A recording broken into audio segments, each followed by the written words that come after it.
Ilusi kebenaran yang dipertingkatkan. Begitulah keadaan kita sekarang. Mempengaruhi orang di Barat, berkhidmat kepada golongan Islamis dan Marxis yang ingin memusnahkan tamadun Barat. Kecacatan asas dalam psikologi manusia yang dijadikan senjata pada skala global. Sebahagian besarnya tertumpu kepada orang Yahudi. Tetapi kini, ia sebenarnya boleh memberi manfaat kepada kita. Saya akan melihat bagaimana perkara ini membentuk dunia kita dan mempengaruhi persepsi terhadap realiti, serta bagaimana semuanya berkait rapat dengan penubuhan Amerika Syarikat pada hujung minggu ulang tahun kemerdekaan 250 tahun yang bersejarah ini.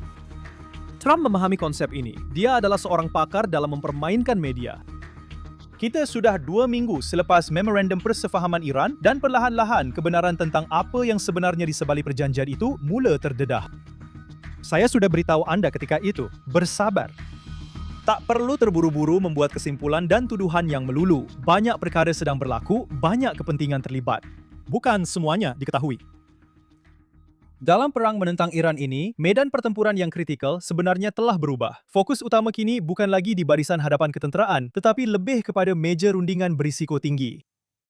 Kita sedang menyaksikan pertembungan antara konsep strategik Islam, Taqiyya, dengan gaya rundingan Donald Trump. Dua strategi yang bersaing dan bertentangan secara langsung. Pada masa ini, kebanyakan kita sudah tahu apa maksud Taqiyya, yaitu strategi jangka panjang yang melibatkan penipuan yang dirancang. Matlamatnya adalah untuk menenangkan lawan Anda, menurunkan kewaspadaan mereka, dan membeli masa sehingga Anda boleh memaksa mereka tunduk sepenuhnya. Kemudian ada seni membuat perjanjian yang bergantung pada taktik rundingan Barat yang canggih yang direka untuk mencari kelebihan, memecahkan kebuntuan, dan mencapai hasil pragmatik terbaik untuk kedua-dua pihak. Presiden Trump menawarkan rejim Iran satu peluang bersejarah yang sebenar untuk mengubah haluan. Beliau memberi mereka jalan keluar, satu cara untuk menyelamatkan sesuatu yang nyata daripada keadaan yang menghancurkan yang sedang mereka hadapi sekarang. Perkara itu, seperti yang boleh difahami, tidak diterima baik oleh ramai antara kita. Terdapat banyak ramalan hari kiamat. Satu pihak sedang berunding untuk mencapai perjanjian, pihak satu lagi pula sedang berusaha untuk mencapai kemenangan mutlak. Fokus Iran sekarang adalah untuk memulihkan keupayaannya dan proksi-proksi yang mengancam Israel.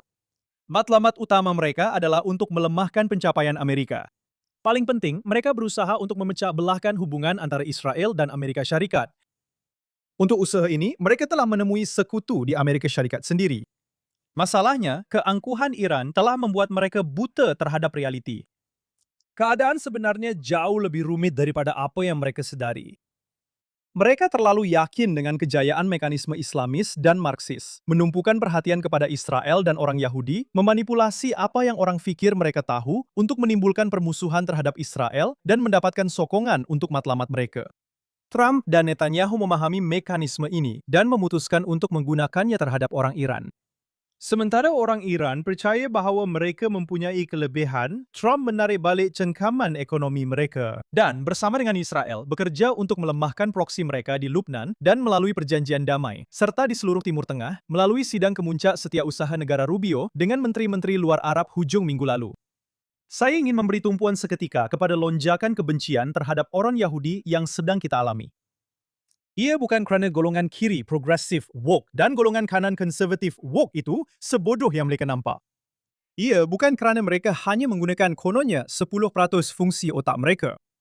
Ada lagi sebabnya. Satu hal, bila orang ber-IQ rendah mengulang balik perkara mengarut yang mereka dengar di sekeliling mereka. Tetapi apabila kita melihat kebencian yang sama diluahkan oleh golongan intelektual dan orang yang kelihatan waras, seolah-olah mereka dirasuk. Di antara mereka, ramai daripada kita pernah berjumpa dengan orang yang kita sangka jauh lebih bijak. Jelas ada sesuatu yang lebih besar sedang berlaku. Inilah yang dinamakan kesan ilusi kebenaran. Fenomena psikologi di mana orang menganggap sesuatu maklumat itu benar hanya kerana ia sering diulang-ulang. Ia digunakan secara meluas hari ini untuk membentuk persepsi awam mengenai Israel dan orang Yahudi. Kerana otak manusia menggunakan pengulangan sebagai jalan pintas untuk menentukan kesahihan. Naratif yang diulang-ulang akan memintas analisis kritikal, menukar dakwaan menjadi fakta yang diterima dari masa ke masa. Pengulangan meningkatkan persepsi terhadap kesahihan walaupun orang ramai pada mulanya tahu bahawa maklumat itu palsu atau apabila sumber maklumat itu diketahui meragukan. Anda pernah dengar pepatah, satu pembohongan boleh tersebar ke separuh dunia, sementara kebenaran masih lagi memakai kasutnya. Petikan itu sendiri adalah contoh maklumat salah yang tersebar lebih pantas daripada kebenaran. Ironi puitis. Ia paling terkenal dikaitkan dengan Mark Twain, tetapi beliau hampir pasti tidak pernah mengatakannya. Saya disebutkan tadi tentang dakwaan bahawa manusia hanya menggunakan 10% daripada otak kita. Ia sering diulang seperti pepatah bahawa kilat tidak pernah menyambar tempat yang sama dua kali. Kedua-duanya adalah tidak benar, namun ramai orang mempercayainya. Kerana apabila orang sering mendengar sesuatu kenyataan diulang berkali-kali sepanjang hidup, kita tersilap anggap bahawa rasa biasa itu sebagai kenyataan yang benar. Perkara yang sama berlaku untuk apa yang kita anggap sebagai fakta sejarah, seperti bagaimana Napoleon Bonaparte dikatakan sangat pendek atau Viking memakai topi keledar bertanduk semasa berperang. Kita semua pernah melihatnya dalam lukisan, kita pernah melihatnya dalam filem, namun sekali lagi, kedua-duanya tidak benar. Napoleon sebenarnya mempunyai ketinggian purata untuk zamannya dan topi keledar bertanduk dicipta oleh pereka kostum abad ke-19. Jika sesuatu pembohongan diulang berkali-kali, minda Anda secara literal akan berhenti memeriksa sama ada ia benar. Dan walaupun mitos tentang topi keledar Viking itu tidak berbahaya, kelemahan psikologi yang sama sedang digunakan sebagai senjata oleh pihak-pihak global pada masa kini untuk membentuk semula geopolitik moden, menyemarakkan prasangka lama dan mengawal sepenuhnya apa yang anda lihat di suapan digital anda. Kita suka berfikir bahawa kita adalah generasi yang maju. Kita hidup dalam zaman digital yang sangat moden, dikelilingi oleh teknologi, AI dan akses kepada maklumat yang hanya boleh diimpikan oleh nenek moyang kita. Tetapi zaman digital hanyalah satu ilusi kemajuan. Di sebalik skrin dan algoritma yang canggih, otak kita sebenarnya tidak berubah langsung. Psikologi manusia tetap sepenuhnya terdedah kepada muslihat yang sama seperti yang digunakan berabad-abad lalu. Jika kita melihat kembali sejarah, model propaganda yang paling berbahaya tidak berjaya kerana mereka mempunyai teknologi yang lebih hebat. Mereka berjaya kerana mereka bergantung kepada kelemahan psikologi primitif yang sama ini. Joseph Goebbels dan propaganda Nazi mengkodifikasikannya sebagai pembohongan besar, menggunakan radio yang dikawal negara dan kartun kejam untuk memenuhi kehidupan harian dan menormalkan kebencian terhadap Yahudi. Di seberang tirai besi, Kementerian Agitasi dan Propaganda Soviet menggunakan slogan yang tegar dan berulang, serta buku teks yang diubah untuk sepenuhnya menulis semula realiti sejarah. Malah syarikat korporat di Barat turut mengikutinya. Syarikat tembakau besar berjaya melambatkan peraturan kesihatan bukan dengan membuktikan bahawa rokok itu selamat, tetapi dengan berulang kali mengulangi satu frasa sahaja. Lebih banyak penyelidikan diperlukan. Dan inilah yang berlaku sekali lagi. Hari ini, kesan ilusi kebenaran sangat disasarkan kepada Israel dan orang Yahudi diperkukuhkan oleh teknologi moden melalui kerangka tertentu yang diulang berkali-kali. Istilah berstigma tinggi tertentu, seperti apartheid dan genosid atau penjajah, sentiasa digandingkan dengan perkataan Israel.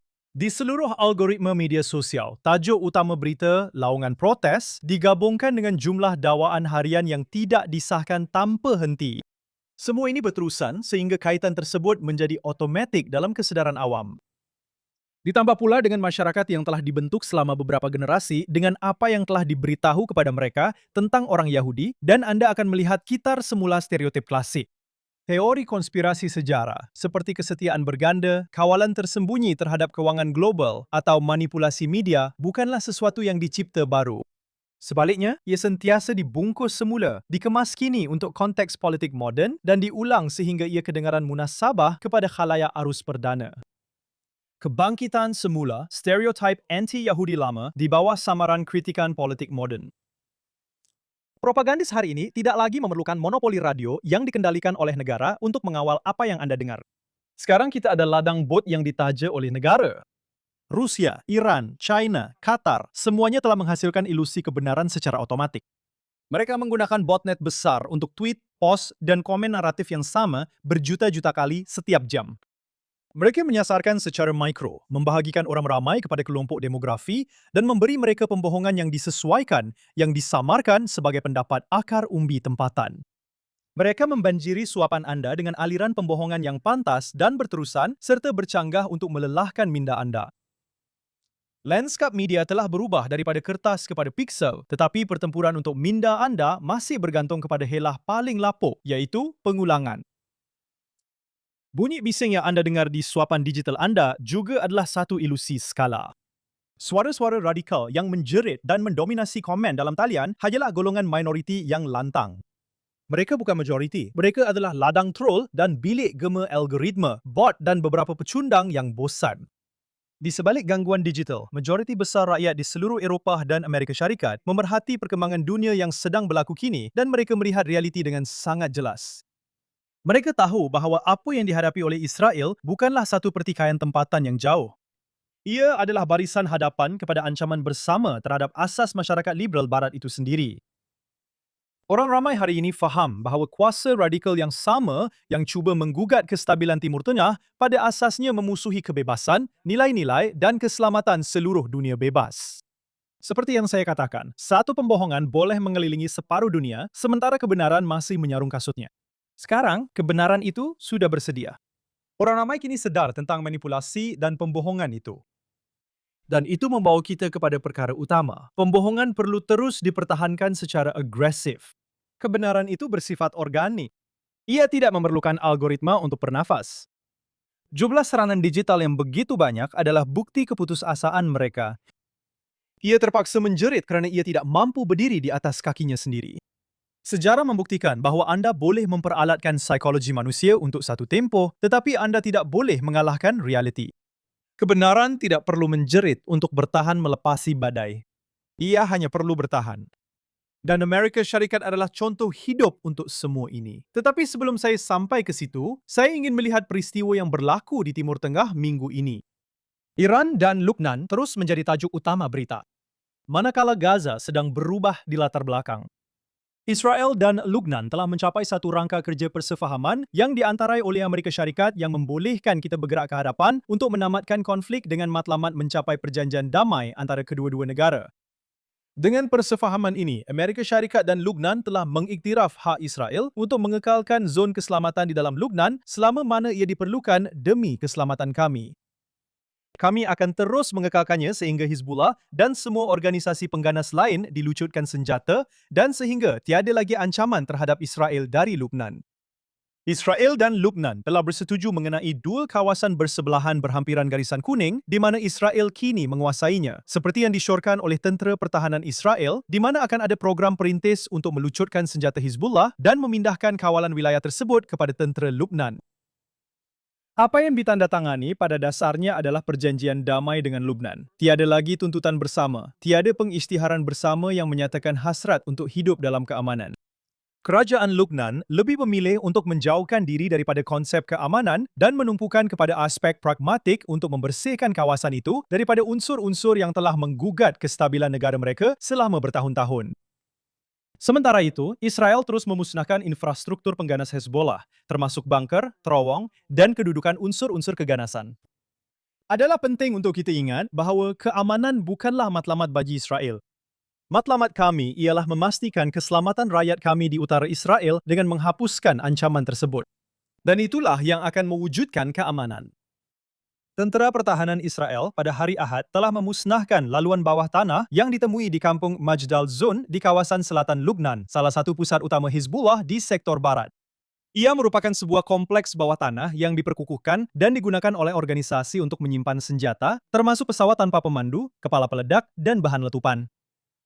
Satu letupan kuat telah didengar di utara Israel pada malam Ahad akibat daripada operasi tersebut.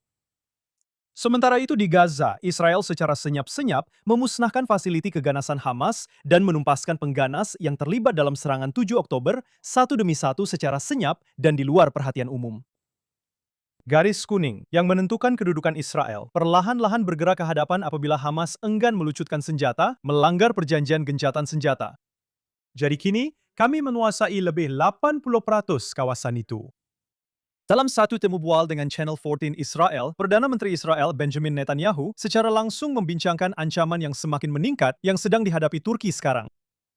Netanyahu menegaskan bahawa ketegasan Turki yang semakin meningkat di rantau ini adalah hasil langsung daripada kelemahan paksi Syiah yang diketuai Iran. Tetapi beliau menjelaskan satu perkara dengan sangat jelas. Israel juga tidak akan gentar dengan paksi Ikhwanul Muslimin. Perdana Menteri menyatakan bahawa Presiden Turki Erdogan sentiasa bercakap tentang Baitul Maqdis dan tentang pemusnahan Israel. Dan beliau menyatakan bahawa Erdogan telah melupakan satu fakta asas. Zaman Empayar Uthmaniyah sudah lama berlalu. Hari ini, terdapat sebuah negara Israel yang teguh dengan angkatan tentera yang kuat, rakyat yang bersatu, dan kerajaan yang bertekad yang tidak akan membenarkan sesiapa pun mengancam kewujudan kami lagi. Saya petik, lebih baik dia bertenang, kata Netanyahu, sambil menyatakan bahawa Israel telah pun membuktikan dengan tepat apa yang mampu dilakukannya. Tetapi ia bukan sekadar amaran. Perdana Menteri memberi bayangan kuat tentang langkah-langkah besar yang sedang berlaku di belakang tabir yang mungkin akan menghasilkan perjanjian damai bersejarah dengan negara-negara tambahan tidak lama lagi. Beliau memilih untuk tidak mengulas lanjut mengenai perkara itu. Pengulas Israel, Rafi Haddad, minggu ini telah menerbitkan analisis menarik mengenai Memorandum Persefahaman Israel-Iran semasa. Walaupun ramai penganalisis bimbang bahawa Iran sedang berjaya membeli masa, Haddad berhujah bahawa Teheran sebenarnya telah masuk terus ke dalam perangkap yang disusun dengan begitu rapi oleh Donald Trump dan Benjamin Netanyahu. Jika anda ingat, saya telah memberitahu anda minggu lepas atau 2 minggu lalu bahawa hakikat Benjamin Netanyahu tidak tergesa-gesa ke Washington untuk bertemu dengan Presiden bermakna kedua-duanya memang sehaluan tentang apa yang mereka niatkan. Apapun, kembali kepada analisis Haddad. Bahagian 5 katanya, dalam memorandum persefahaman memaksa Iran untuk membuka Selat Hormuz dan membersihkan periuk api laut dalam masa 30 hari. Barat sedang menggunakan peluang ini secara aktif untuk memastikan keselamatan perkapalan global, mengisi semula rizab minyak dan menurunkan harga tenaga. Haddad menunjukkan bahawa apabila Iran baru-baru ini menguji keadaan dengan melancarkan drone ke atas sebuah kapal kontena di Teluk Parsi dengan andaian perjanjian sementara akan memberi mereka kekebalan. Komando Pusat Amerika Syarikat bertindak balas dengan serangan udara segera dan dahsyat ke atas peluru berpandu pesisir dan tapak radar. Trump akan bertolak ansur dengan sandiwara politik, tetapi beliau tidak akan membenarkan sesiapa pun mengganggu perkapalan global atau dompet pengundi Amerika. Sementara itu, di barisan hadapan Lubnan, Haddad menonjolkan kecemerlangan strategik sel penyelarasan baharu untuk mengelakkan pertembungan. Dengan memastikan Israel benar-benar berada di luar jawatan kuasa rasmi, Amerika Syarikat dan Israel telah melaksanakan taktik polis baik, polis jahat yang sempurna. Israel kekal sama sekali tidak terikat oleh dokumen diplomatik. Ide itu kekal kukuh di zon keselamatan selatan Lubnan, bebas untuk membongkar Hizbullah dengan legitimasi mutlak. Presiden Trump duduk di meja rundingan sebagai perantara damai yang tenang, memandang ke arah pihak Iran dan memberikan ultimatum yang tegas. Saya mahu menghentikan peperangan, tetapi pihak Israel berada di luar jawatan kuasa. Mereka tidak dapat dijangka dan mereka akan memusnahkan program nuklear anda jika anda tidak menyerahkan sepenuhnya uranium yang telah diperkaya. Haddad menekankan bahawa dalam masa kurang daripada 2 bulan, apabila tempoh 60 hari tamat, Iran akan mendapati bahawa masa yang mereka sangka telah dibeli sebenarnya digunakan untuk melucutkan setiap satu kelebihan tawar-menawar yang mereka miliki. Mereka akan dibiarkan terdedah dengan Hezbollah yang telah lemah, Teluk Parsi yang telah dipastikan keselamatannya, dan tiada campur tangan langsung dari China. Teheran akan berdepan pilihan sukar yang kejam, sama ada menyerah sepenuhnya terhadap cita-cita nuklear mereka atau menghadapi kemusnahan ketenteraan total dan tanpa had daripada gabungan kekuatan Amerika Syarikat dan Israel. Apabila saya berkongsi dengan Rafi bahawa saya akan memetik daripada hantaran beliau dan menghantar terjemahan bahasa Inggeris untuk kelulusan beliau bagi mengesahkan bahawa saya telah meringkaskan pemikiran beliau dengan betul, beliau sebenarnya menghantar satu lagi analisis yang beliau fikir anda semua akan berminat kerana ia mengaitkan semua peristiwa bersama. Haddad menegaskan bahawa Israel dan Amerika Syarikat sedang secara aktif mencipta satu realiti yang benar-benar baharu, sebuah Timur Tengah yang baharu dari segi ekonomi dan juga struktur. Beliau menyatakan bahawa sementara seluruh dunia hanya menumpukan perhatian kepada kehadiran tentera di lapangan, perangkap sebenar yang sedang dirancang sekarang ialah satu jaringan tenaga yang secara senyap-senyap sedang menjerat keuangan Iran. Ini ialah lanskap tenaga baharu di Timur Tengah. Menurut huraian Haddad, apabila pihak Amerika memaksa Iran untuk mengiktiraf kedaulatan dan keutuhan wilayah Lubnan, mereka telah membuka pintu kepada satu revolusi tenaga Mediterranean yang besar. Buat pertama kali dalam sejarah, Lubnan mempunyai peluang untuk berubah daripada zon pelaburan berisiko tinggi kepada sebuah negara yang stabil dengan masa depan ekonomi yang sebenar. Dengan pengaruh Iran yang sepenuhnya disingkirkan, konglomerat tenaga global boleh mula menjalankan penggerudian gas asli komersial di sepanjang pantai Lubnan, beroperasi bersebelahan dengan pelantar Israel yang sedang aktif. Haddad berhujah bahawa ini adalah tamparan yang melumpuhkan Tehran di 2 medan. Saluran pipe ini direka untuk bersambung terus ke rangkaian bekalan Eropah dan serantau melalui Cyprus dan Greece. Ini adalah manuver ekonomi global yang secara kekal mengasingkan Iran daripada pasaran. Ia menurunkan harga setong minyak ke paras yang sepenuhnya menyesatkan bajet pertahanan IRGC, mengubah visi kemakmuran serantau menjadi jaringan keselamatan kewangan dan tenaga yang tidak dapat dihentikan. Kesimpulan Haddad adalah begini, orang Iran menyangka bahawa mereka sedang berunding mengenai uranium yang diperkaya. Mereka sedar terlalu lewat bahawa mereka sebenarnya telah menyerahkan pegangan mereka ke atas gas Lubnan, gas yang sama yang menyesakkan keuangan mereka dan memutuskan hubungan mereka dari Beirut selama-lamanya. Jadi, sebelum mengakhiri hari ini, saya ingin mengambil sedikit masa, seperti yang dijanjikan, untuk melihat detik bersejarah yang kita raikan hujung minggu ini. Amerika Syarikat meraihkan Hari Kemerdekaan ke-250. Saya sebut bicentennial tambah 50 tadi kerana ujung minggu ini kita juga memperingati ulang tahun ke-50 Operasi Entebbe di mana pada hari bicentennial Amerika Syarikat 50 tahun lalu, pasukan Israel terbang sejauh 2,204 batu iaitu 3,550 kilometer dari Israel untuk menyelamatkan 120 tebusan Israel yang ditahan oleh pengganas Arab dalam satu operasi berani. Inilah kisah legenda. Serangan udara tahun ini secara kebetulan terhadap Iran jaraknya kurang daripada separuh jarak dari Israel ke Uganda. Apapun, kita hidup pada zaman di mana menjadi satu kebiasaan untuk mempersoalkan institusi-institusi masyarakat liberal barat. Tetapi jika anda ingin memahami bagaimana sebuah negara berjaya membina sebuah kubu kebebasan pribadi yang berkekalan yang memecahkan kitaran pemerintahan kuku besi kuno, anda perlu melihat kepada asas-asas yang dibina oleh bapa-bapa pengasas Amerika Syarikat. Mereka tidak membina Amerika di atas pasir gurun yang sentiasa berubah mengikut aliran politik manusia. Mereka membinanya di atas batu kebenaran kuno yang tidak berubah, iaitu Alkitab. Anda sebenarnya boleh melihat bukti fizikal ini yang dicor dalam gangsa. 25 tahun sebelum Amerika Syarikat wujud, sebuah loceng telah ditempah untuk Dewan Negeri di Philadelphia. Terukir terus pada logam yang kini kita panggil sebagai loceng kebebasan ialah petikan langsung dari kitab Imamat bab 25 ayat 10. Isytiharkan kebebasan di seluruh tanah itu kepada semua penduduknya. Dalam konteks asalnya dalam Alkitab, ayat itu memerintahkan tahun Jubli, satu masa suci pembaharuan sistemik, di mana hutang-hutang dibatalkan, hamba-hamba dibebaskan, dan maruah setiap individu dipulihkan di bawah Tuhan. Para penasas menyedari satu kebenaran asas. Kerajaan manusia tidak memberikan hak asasi manusia.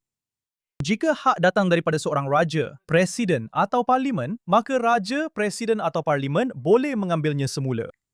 Tetapi jika kebebasan kita dikurniakan oleh pencipta kita, ia menjadi mutlak, suci dan tidak boleh diganggu-gugat.